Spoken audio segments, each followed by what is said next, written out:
Assalamualaikum warahmatullahi wabarakatuh. Kembali lagi di Aras Film. Kali ini Mimin akan membawakan alur cerita film India yang berjudul Jessie, film tahun 2019. Film ini berkisah tentang para pemburu hantu yang mendatangi rumah angker yang ditinggalkan oleh dua bersaudara. Dan ternyata hantu tersebut tidak menyadari bahwa dirinya telah meninggal. Bagaimana magisnya film ini? Tanpa berlama-lama, inilah alur ceritanya.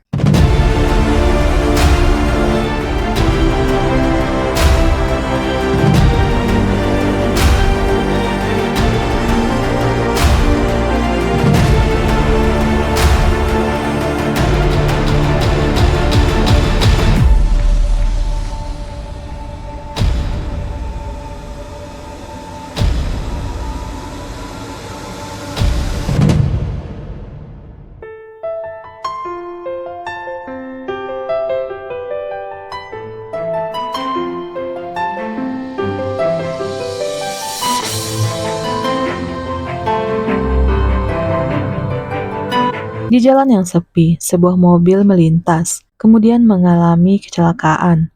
Pengendara mobil itu meninggal di tempat. Beberapa tahun kemudian, sekelompok anak muda pemburu hantu, Salini, Abi, Joe dan Mojo, menuju ke sebuah rumah Victoria di Horsley Hills yang katanya berhantu. Di tengah perjalanan mereka bertemu seorang gadis yang bernama Samira, yang ternyata adalah pemilik rumah itu. Setelah kematian dua bersaudara pemilik rumah, Samira memutuskan akan menjualnya karena ia adalah keluarga dari pemilik rumah. Samira belum bisa menjual rumah tersebut karena desas-desus yang mengatakan bahwa rumah itu berhantu. Samira memutuskan menerima tawaran Salini dan teman-temannya untuk membuktikan apakah rumah itu berhantu atau tidak. Jika ternyata tidak ada, maka tidak akan ada kendala baginya menjual rumah itu. Namun jika terbukti di rumah itu ada hantu, maka ia akan memikirkan langkah apa yang akan ia ambil berikutnya. Singkat cerita, Salini dan teman-temannya sudah sampai di rumah Victoria. Rumah itu terlihat sangat tidak terawat setelah ditinggal selama 5 tahun oleh dua bersaudara.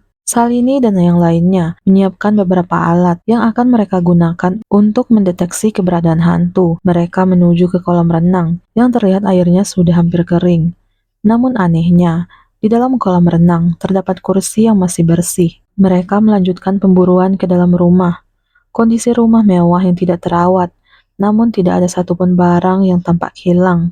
Abi menyimpulkan bahwa mungkin benar desas-desus yang mengatakan rumah itu berhantu, karena tidak ada terlihat barang yang hilang selama bertahun-tahun. Samira tidak terima dengan pernyataan Abi. Ia masih yakin jika rumah itu tidak berhantu. Mereka menemukan sendal yang berlumuran darah, kemudian ada lilin yang dinyalakan, serta makanan yang terhidang, seperti rumah itu berpenghuni. Di sebuah kamar juga ditemukan gambar-gambar yang aneh. Tiba-tiba mereka dikejutkan saat melihat seorang perempuan berlumuran darah yang duduk di tengah kolam renang sambil memangku boneka beruang, hingga bunyi televisi yang tiba-tiba menyala. Samira yang merasa takut mengajak semuanya untuk meninggalkan rumah itu. Namun Salini yang masih penasaran ingin melanjutkan pemburuannya di rumah itu. Tiba-tiba mereka terkejut melihat tayangan televisi mengenai kehidupan Ami dan Jessie. 24 Januari 2013 pagi, dua bersaudara Ami dan Jessie berada di sebuah kafe. Jessie kehilangan tasnya, kemudian pulang ke rumah mereka. Ami heran kenapa Jessie memanggilnya dengan sebutan Ami dan dirinya sebagai Jessie, dan ia tidak tahu kenapa Jessie membawanya ke rumah yang asing. Namun Jessie menjawab agar Ami tidak lagi membuat lelucon. Karena Jessie juga kehilangan ponselnya, ia berniat akan membeli ponsel baru untuk menghubungi temannya Rajiv. Inspektur Ramesh Narayana mendatangi rumah Jessie untuk mengembalikan tasnya. Namun dia heran kenapa ada dua Jessie. Saat ia memberikan tas itu, namun Jessie berkata bahwa itu bukan tas dan KTP miliknya. Kemudian Ramesh mengambil tas yang lain di mobilnya. Barulah Jessie berkata bahwa itu adalah tas miliknya. Ramesh juga meninggalkan kartu namanya jika nanti mereka membutuhkan bantuan. Malam harinya, Jessie menghubungi Rajiv, namun Rajiv malah berkata ia tidak mengenali Jessie. Keesokan harinya, Rajiv menelpon Jessie kembali.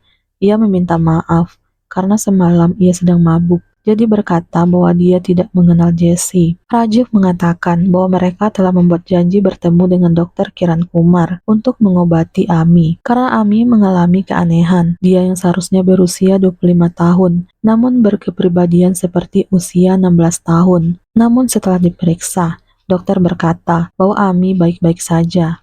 Namun Jesse masih meyakini bahwa Ami menderita kelainan. Ami semakin bertingkah aneh. Dia memanggil Jesse. Saat ditanya malah ia berkata bahwa Jesse lah yang memanggilnya. Hal aneh makin sering terjadi. Jesse mendapati kursi di rumahnya bergoyang dengan sendiri. Bahkan di suatu malam, Jesse menemukan Ami ada di bawah tempat tidur. Dan di saat bersamaan juga ada di atas tempat tidur. Hal ini membuat Jesse menjadi ketakutan. Ia menceritakan apa yang terjadi kepada Rajiv. Namun meskipun demikian, Jesse sangat menyayangi Ami adiknya. Suatu malam Jesse melihat Ami membuat sketsa gambar yang menyeramkan. Ia meminta Ami untuk berhenti membuat gambar seperti itu. Namun Ami marah terhadap Jesse. Ia bahkan meninggalkan makan malamnya. Setelah itu Jesse melihat Ami telah menenggelamkan dirinya di dalam bathtub. Jesse dan Rajiv memanggil seorang psikolog Aradia ke rumah untuk memeriksa keadaan Ami. Rajiv berkata sebelumnya mereka mengkhawatirkan kondisi fisik Ami, namun sekarang kondisi mentalnya juga seperti terganggu.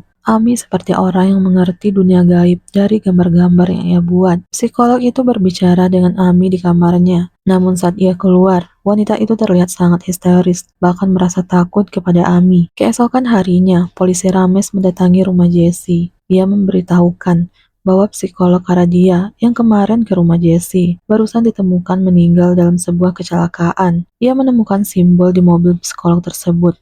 Ternyata gambar itu yang sering digambar oleh Ami di bukunya. Jesse dan Rajiv terkejut melihat Ami seperti orang yang kerasukan. Karena merasa takut, Jesse meminta Rajiv untuk mencari pengusir hantu untuk mengobati Ami. Mereka menemui Kabir yang terkenal bisa mengusir hantu.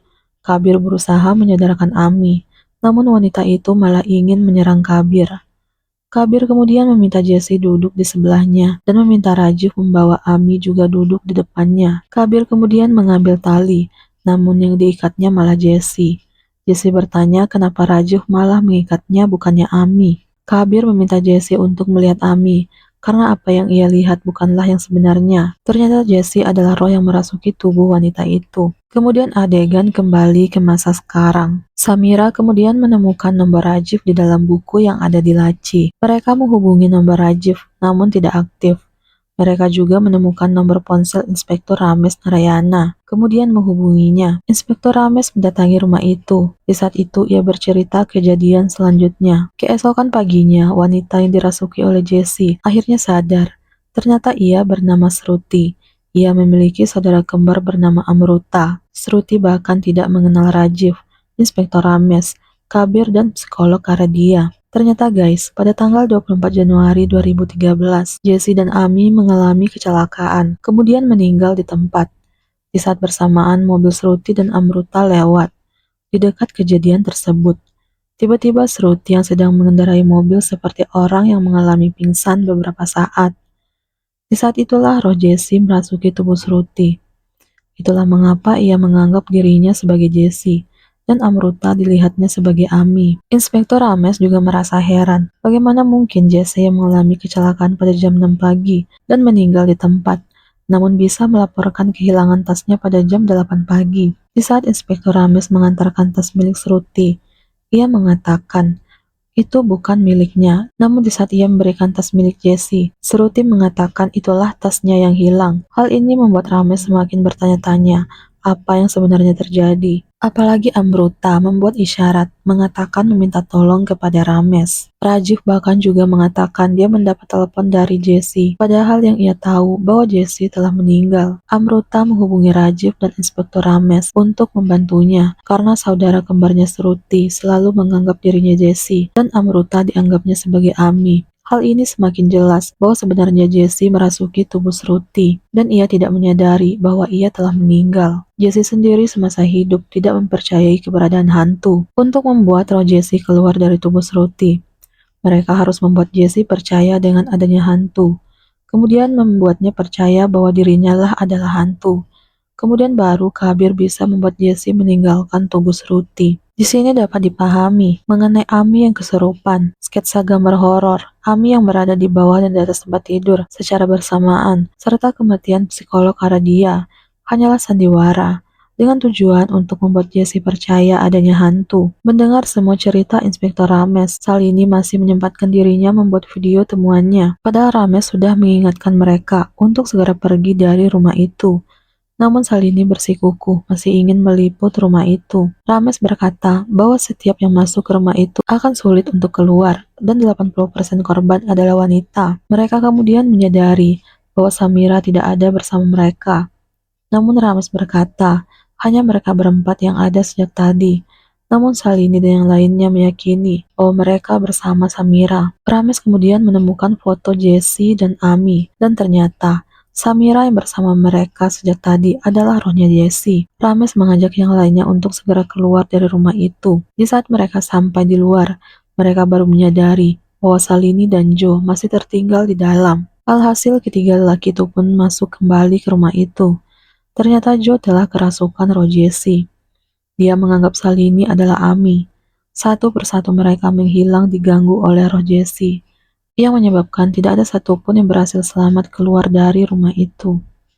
Film pun berakhir.